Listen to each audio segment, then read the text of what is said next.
You know that feeling, right? You're in the middle of what seemed like a perfectly good conversation and then nothing.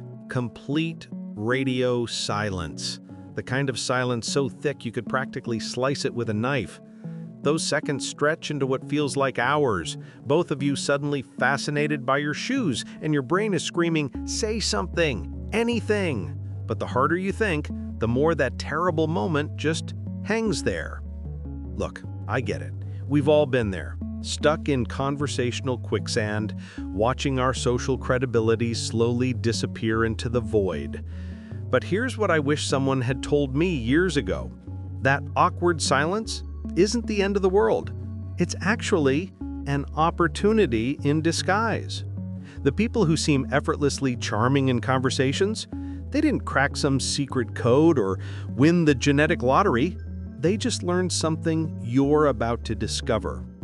How to turn those cringe-worthy moments into the spark that makes a conversation even better than before. If you're watching this, you already know that awkward silences can kill a first date faster than admitting you still live with your parents, make a work meeting feel like an eternity, or turn a fun social gathering into your personal nightmare. But you also know that the person who can smoothly navigate these moments has a genuine superpower.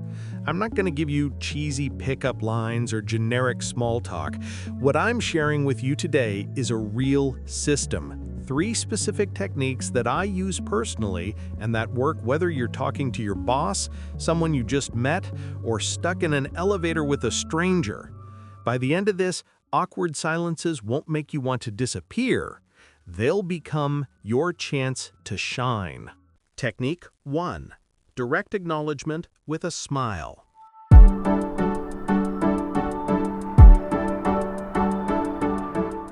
Here's what most people do wrong. When that awkward silence hits, they panic and blurt out something completely random about the weather or ask, "So, how about those local sports teams?" It feels forced because it is forced and everyone knows it. Instead, here's what actually works. Acknowledge what just happened, but do it with warmth and a bit of humor. Real-life example 1. First date. "Well, I think we just had our first official awkward silence. Should we rate it on a scale of 1 to 10 or wait for the second one for comparison?" Real-life example 2.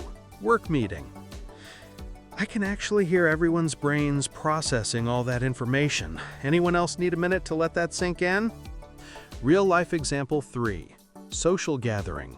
"You know what? Sometimes the best conversations have these little breathing moments. Means we're actually thinking about what we're saying." Here's why this works like magic. You're not pretending it didn't happen.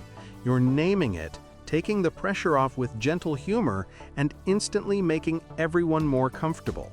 The other person relaxes because they don't have to pretend that weird moment never existed. Your challenge: next time you hit an awkward silence, don't run from it.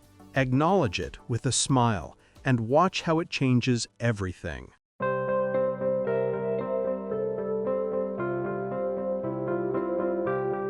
Technique 2. The emotional bridge. Awkward silences often pop up after a topic fizzles out or when someone shares something personal and you're not sure how to respond. Instead of desperately jumping to a completely different subject, build an emotional bridge. The formula: validation plus personal connection plus open question. Here's what I mean. Let's say someone just told you about a tough project at work, and then there's this heavy silence. Don't do this. "So, any fun weekend plans?" Try this instead. It sounds like you really poured your heart into that project. I know that feeling when you invest so much in something. There's always that moment of, did it turn out the way I hoped? How are you feeling about it now that it's done? See the difference?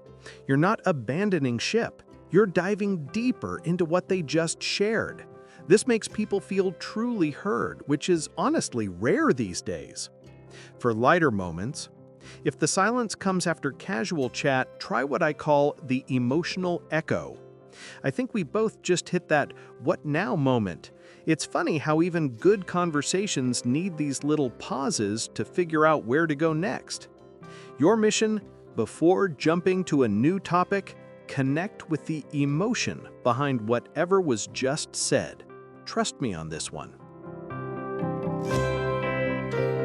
Technique 3, the curiosity comeback.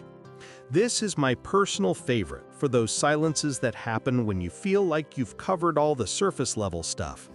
Instead of scrambling for a brand new topic, use that silence as your cue to go deeper with something they already mentioned. The magic formula. I've been thinking about something you said earlier, plus genuine curiosity. Real examples. I keep thinking about what you mentioned about switching careers. Was there a specific moment when you just knew it was the right call?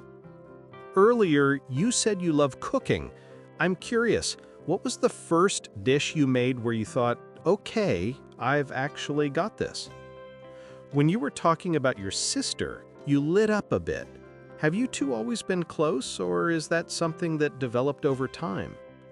This technique is absolute gold because it shows you were actually listening, rare. It makes them feel important and interesting. It turns surface chat into real connection. It transforms that awkward pause into a thoughtful moment. Emergency backup. If you genuinely can't remember specifics, try, you know what I'm curious about? Of everything going on in your life right now, what's the thing you're most excited about? Your practice. Next conversation, when you hit a silence, rescue something they mentioned before and dig a little deeper. The mindset that changes everything. Before we wrap up, here's the mental shift that makes all these techniques actually work. Silences aren't failures, they're transitions. Think about it.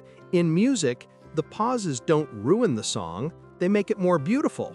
Same thing with conversations. Those quiet moments are where people process, reflect, and get ready to share something deeper.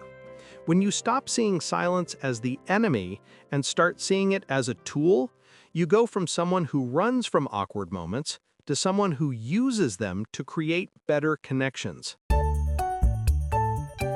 Your action plan.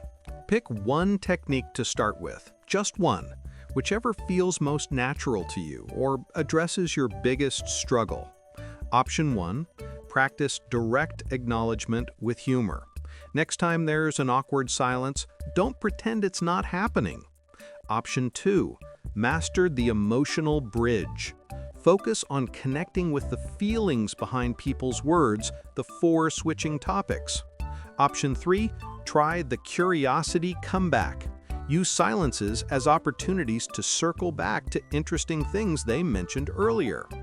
Once you feel comfortable with one, move on to the next. Real skill comes from consistent practice, not trying to do everything at once. The bottom line. Here's what I want you to remember. People don't remember perfect conversations. They remember conversations where they felt heard, understood, and comfortable being themselves. And sometimes, the best moments of connection happen right after those silences you thought were going to ruin everything.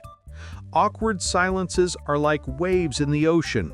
You can fight against them and exhaust yourself, or you can learn to ride them and turn them into something beautiful. Which technique are you going to try first? Let me know in the comments. And if this helped ease your fear of awkward silences even a little bit, share it with that friend who always says, I never know what to say. Silence isn't your enemy. It's just an empty canvas waiting for you to create something amazing. Remember, the best conversations aren't the ones that never have pauses. They're the ones that know what to do with them. And hey, if you walked away from this with at least one useful concept, I'd really appreciate it if you'd consider subscribing. I'll be sharing interesting content like this regularly, and I promise it'll be worth your time.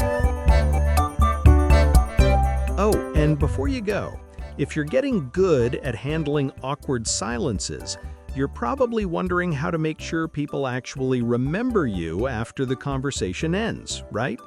I just uploaded a video about exactly that, how to make yourself unforgettable in any conversation. It turned out fantastic, and I have a feeling you're going to love it. Check it out next.